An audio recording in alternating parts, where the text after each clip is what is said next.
Thursday, the 12th, passed without much interest. Wednesday morning the sun came out clear. About noon we saw a sail at the leeward, upon which, strange to relate, old Memnon, notwithstanding light winds, was surely gaining. But remembering her past disapproval of fast sailing, we thought long ere night came we should be far astern. About 6 o'clock we noticed the moon looking strangely, and upon consulting the almanac found there was to be an eclipse invisible in the U.S.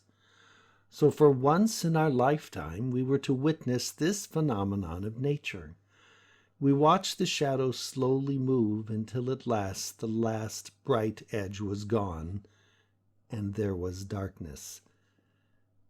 Just at the given Greenwich time, there was light. We thought the eclipse more beautiful when first the shadow commenced to pass over the moon. We wondered, too, how many eyes were gazing upon it, and under how many different circumstances. About 12 o'clock we retired, so moonstruck we thought nothing of our neighbors over the way. But about 2 o'clock, second mate called Ben, saying, "We are close to that bark, sir."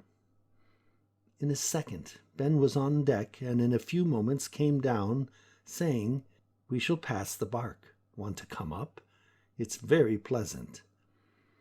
I was soon there, and never under any circumstances did I ever witness such a perfect night.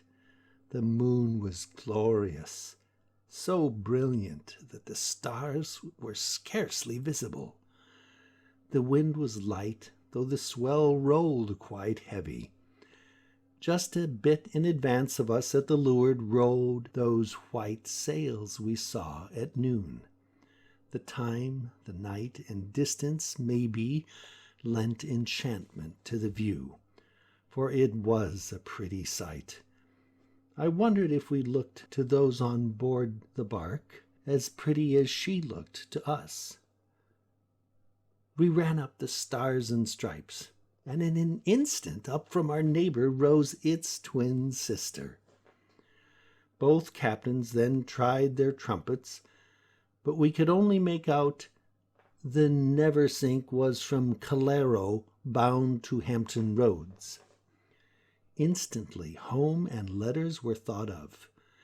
Mate said to captain, "If you will lower a boat, I'll board that ship and take letters." Hesitatingly, consent was given. When they pushed from the ship, the tiny boat looked so fragile that I wished them safely back again, but both ships were watching the result. In less than 20 minutes, mate, men, and boat were back safe from the deck. Both ships filled away, Memnon leaving Neversink astern, and when the sun rose, naught was seen of our midnight neighbors. The strange pleasure of an hour was past as though a dream. Our letters, gone, gave us the only reality.